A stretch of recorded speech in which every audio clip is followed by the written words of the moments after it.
Welcome to another episode of Charitable Discussions. Today, we're lucky enough to get to sit and talk to Rex Hunt from ADCA. Welcome, Rex. Thanks very much, Zoe. Awesome. Thank you for joining us. Let's start off. I would love to know very much from you, how does something like ADCA, that's Against Drugs and Child Abuse, how did that come about? What was the inspiration? So in about November 2013, I just had a drop in my spirit that Ballito and the Dolphin Coast needed a place where people could come to. There's a place of safety to talk about their addictions, their problems, and a place that's not non-judgmental. And especially for the guys, I thought at that stage, we're quite an affluent area, and where do the guys go? Who can sort of bear their hearts? And so it was just put in my heart as a burden to try and create something like this. Have never done it before, and so I decided, let me look into it. So I looked into it and created a non-profit organization and got a name for it. And here we are, 8 years later, I'm full-time at ADCA Against Drugs and Child Abuse. That's incredible. Now, I know I asked you about this because the first time I saw the sign outside, it said Against Drugs and Child Abuse. And something I've always been curious about is how do the two correlate between drug use and child abuse? Common question. Everyone asks me that.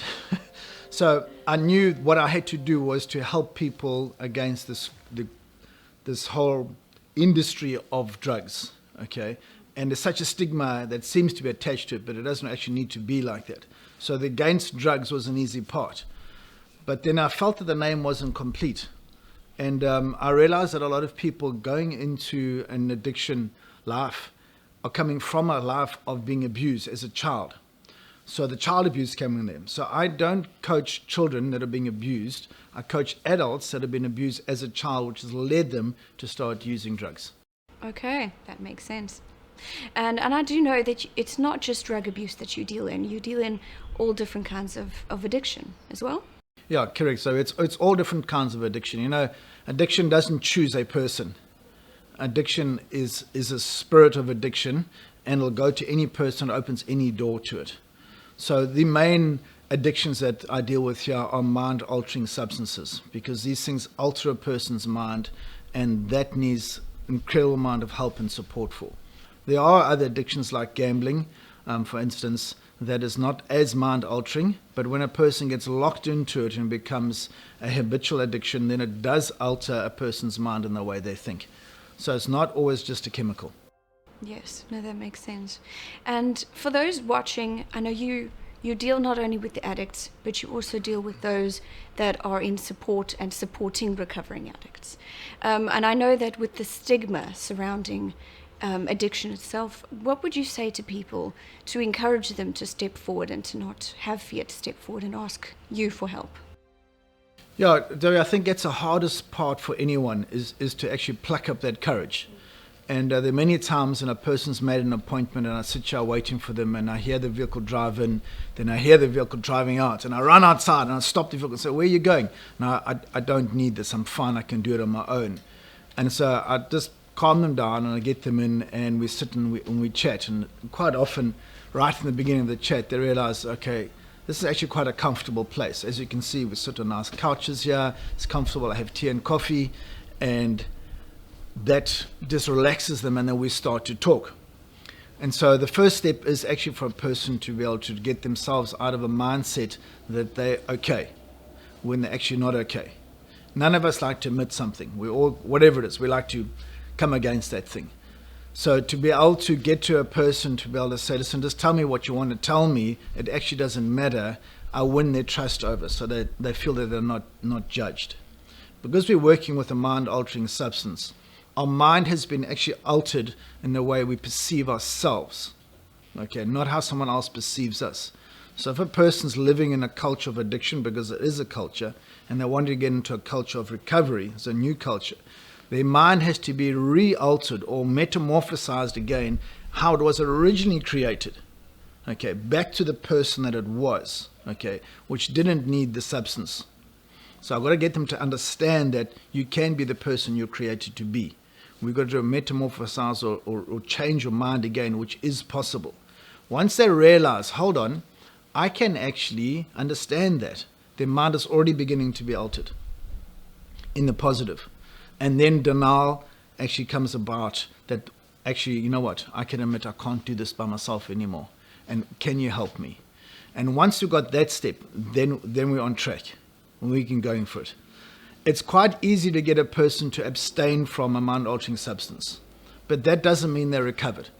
So recovery equals being abstinent, stopping using the substance, but it also needs to be a radical change. And it's a radical change part that needs so much help and so much support. And so I have a couple of different programs I run here. One of them is an outpatients program, and all that material that's given to me and the coaching from that comes from an organization in Durban North I'm involved with called Project Exodus. And so I use their material and we go through this life-changing process, and we call it a life recovery program because we are recovering life that was stolen from us.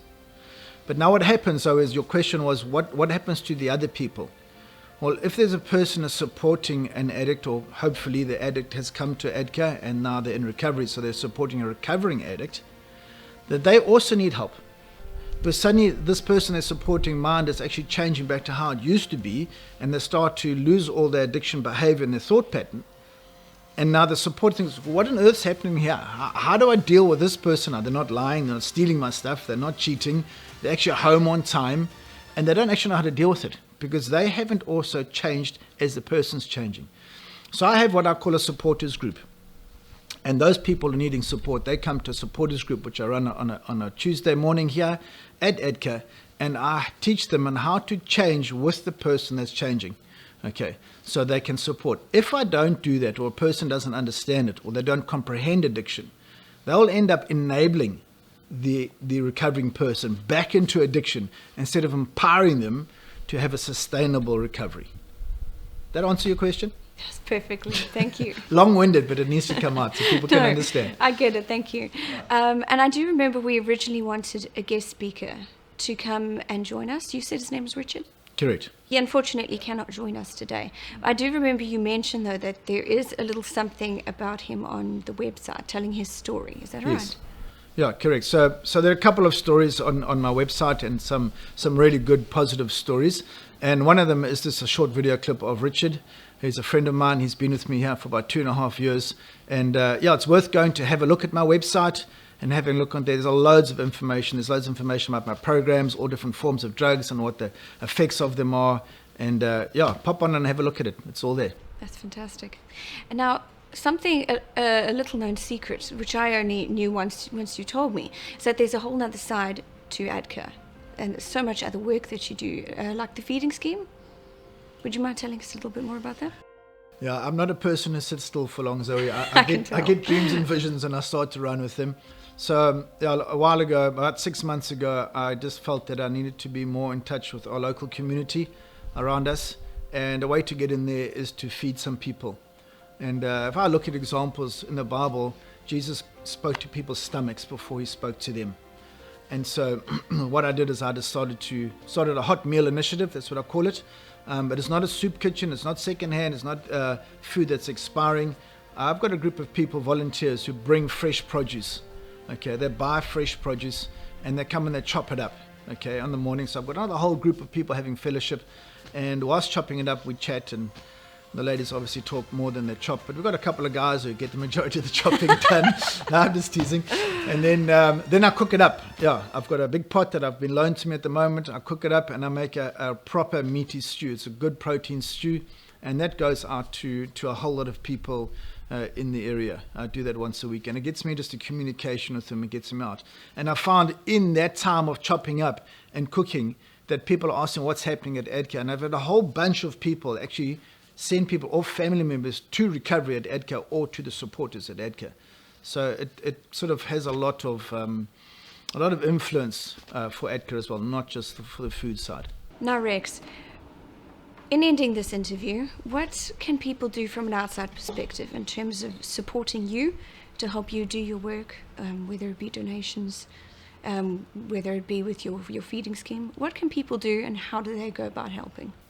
Yeah, good question. Thanks very much. So ADCA is a non-profit organization, and it's also PBO, which is a public beneficiary organization. So any form of donation, I can give a registered tax certificate, which is great for tax return for a business or a company, anything like that. Yeah, I only survive on donations. Okay. But I would not ever stop ADCA because of no donation. Okay, this is something that's in my heart that I just can't stop. So it's great. So we do that. So you can go to my website, on ADCA website, and the donation form's on there, and all the details are also on there. I'm also can be phoned or emailed.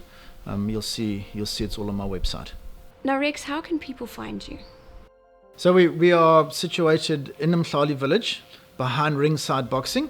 It's quite easy. There's a huge big sign up on the wall there, and you just come down. It's quite safe. It's secluded, so not everyone thinks, oh, what's the person doing walking out of there? Okay, I never have anyone ask any questions or anything. And normally for the first time, people feel, oh, I'm afraid people are going to think I'm a big drug addict. It doesn't work like that. That's just a stigma. In fact, that's just a flawed belief, so people don't come here. So it's easy to find. Lots of parking, pop in, and I'm here every day, and you can buy an appointment. You can come and see me, and then we'll get you into formulate a program that's best for the person in recovery or for the person needing support. Brilliant. Thank you so much. Thank you for taking the time to sit with us today. I hope we get the chance to do it again soon. Thanks very much. Thank you for coming.